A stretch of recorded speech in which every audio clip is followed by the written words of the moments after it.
So, it's no surprise that guns in CSGO were not all created equal.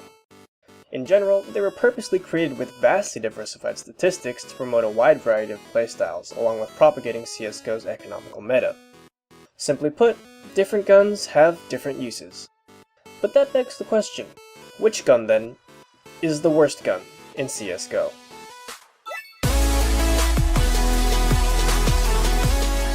Obviously from the video title, you know that the Dual Elites are my pick for the worst guns in CSGO. Now, I know what some of you are thinking. No, you're wrong. X-Gun is the worst gun in CSGO. Can't even take you seriously because of your default crosshair. You're not even good, kid. Well, hold up. I'm gonna let you finish. But the Dual Elites are the worst guns of all time. Jokes aside, it actually was really hard to pick out which gun was objectively the worst gun in CSGO. Like, how exactly do you quantify what it takes to be considered the worst gun? Raw gun statistics, viability, opportunity cost? Well, it's pretty much all of the above and more. But why pick the Dual Elite specifically? Of course, there were a couple of good contenders for worst gun in CSGO, like the Sawed-Off or the M249. But I'll elaborate more on why those aren't my pick for the worst guns later. For now, let's start by taking a look at the Dual Elite's raw statistical data. Just an FYI, I'm primarily going to be focusing on certain statistical values that I have found most important in solidifying the Dual Elites as the worst gun in CSGO. With that said, I'll provide a link to the site I used to compare the statistics in the description box below, so you at home can do some sleuthing of your own. To start with, as the Dual Elites cost $500, I think it's fair to compare it to the other $500 options, those being the 5.7, Tech 9, and CZ respectively. So, for $500, you get two guns with a combined magazine of 30 bullets, each doing around 38 damage per hit raw. Wow! Sounds great! Until you factor in the range modifier and armor penetration. At 0.75 and 52.5%, the dualies sport the lowest range modifier and armor penetration out of all the $500 pistols, by a fairly large margin. To put that into perspective, let's take a look at this replay. Don't be a dick. Drop it. Great. Oh, I thought you picked up the terrorists win. Did you see what happened there? Let's slow it down. Initially, we see the enemy CT take a bullet to the leg, then shrapnel from a grenade, and a headshot from like 3 feet away, before easily dispatching me with one shot to the head. It just goes to show how much better the 5.7 is with that disgusting 91% armor penetration. Worse still is that the dual Berettas have the longest reload time out of all the pistols in CSGO. At 3.82 seconds, it's a full 1.5 seconds longer than the average pistol reload time. On paper that may not seem too long, but trust me, you'll feel the difference. With that said, some of you may be thinking, so what? You have 30 bullets, you're supposed to run and gun. Wrong! At 17.85, the Dual Elites have almost the highest movement and accuracy of all pistols. The only gun with worse movement accuracy being the Desert Eagle, unsurprisingly. It might be just me, but I feel like the first inclination towards using the Dual Elites is to run and gun. Like the Tech 9, since you do have 30 bullets. But the statistics prove otherwise and seem counterintuitive, to me at least.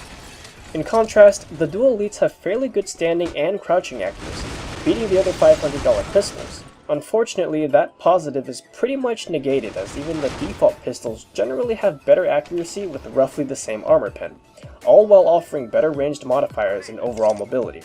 So, with the raw stats laid out, let's talk about this gun's viability, or lack thereof, and why it's objectively worse than the other worst gun contenders.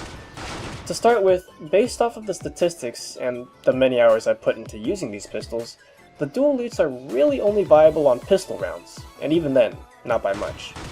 The armor penetration, or again, a lack thereof, is just too low to justify buying it for an eco round. For pistol rounds, say we were to take two equally skilled players in a standard pistol round engagement. Based on the statistics alone, the player with the dualies would most likely end up losing to any of the other pistols. Of course, I'm also factoring in Kevlar for the default pistols and the aim punch penalty for buying a $500 gun on pistol round.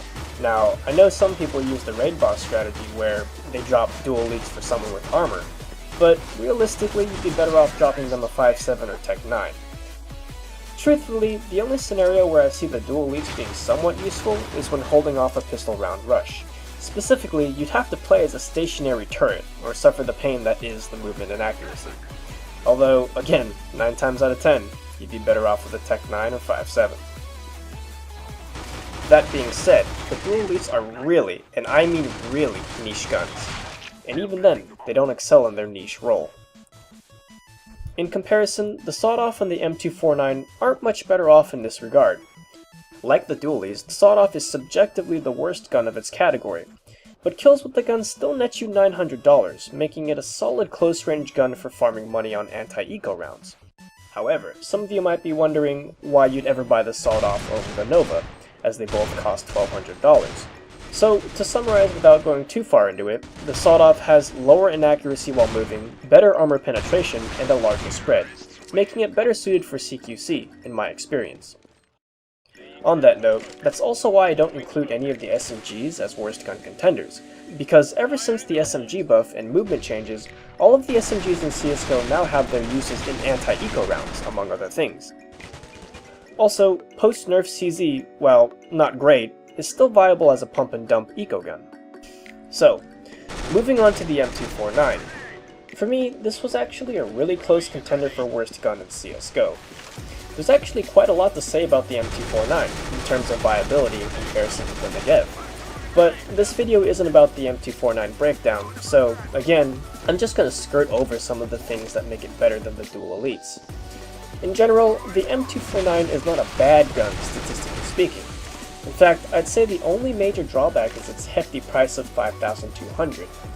Speaking in a sense of economical efficiency, you pretty much won't be making any monetary returns after buying this gun. While cost effectiveness definitely is an important factor in deciding the worst gun in CSGO, I feel like no rational player buys an M249 in competitive play, unless they have money to blow or are just crushing it in general. I know the same could be said about the dual elites, but you definitely have a better chance of winning the round with an M249. Also, as I pointed out earlier, the dual elites are really only good against unarmored targets, and for the most part, the only rounds where people consistently don't have any form of head armor is pistol rounds. So, although buying the dual elites would only cost you $500, pistol rounds are very important, and losing said rounds could end up costing you the next 3 rounds or more. With the M249, that's $5,200 down the drain. But if you can afford an M249 and armor, chances are your teammates will be able to drop you a gun in the next round. So, despite the fact that the M249 may not have much practical use in competitive play, it is very easy to get frags with it in casual or deathmatch. The same cannot be said about the dual Berettas.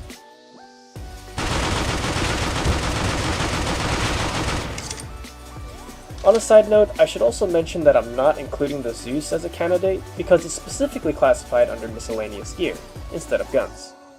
All in all, it may just sound like I'm hating on the dualies, but just because I name it the worst gun in CSGO doesn't mean I hate it.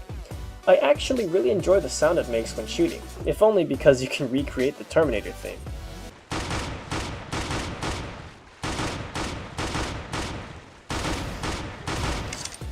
That, and it's really satisfying when you do score a kill, because, well, everybody knows it's a terrible gun. What? This game is full of cheese, man. I think the right gun killed the other guy and the left gun killed the other guy. Nonetheless, being the worst gun in the game doesn't necessarily mean you can't be successful with it. Although, admittedly, a large part of my success with the gun was due to favoritism by RNGesus. Also, I could be wrong, but I seem to remember the developers behind the original Counter-Strike first adding the dual elites as a joke gun, just to appease the fans. And ever since then, Valve has been re-adding it to subsequent Counter-Strike games due to fan popularity. Perhaps in the future we'll see some buffs to the dual elites to make them actually viable. For now, the opportunity cost of not buying a 5.7 or Tech 9 is just too great, effectively making the dual elites obsolete in competitive play. In the end, this is just my opinion, and I'm sure I've forgotten some aspects to discuss, but that's where you come in. I do read my comments, so let me know. Do you agree or disagree? What do you think is the worst gun in CSGO? Until next time.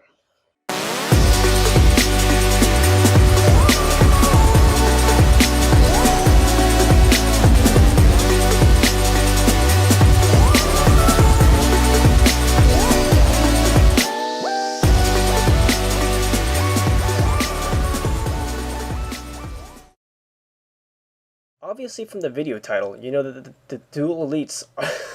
Oh my god.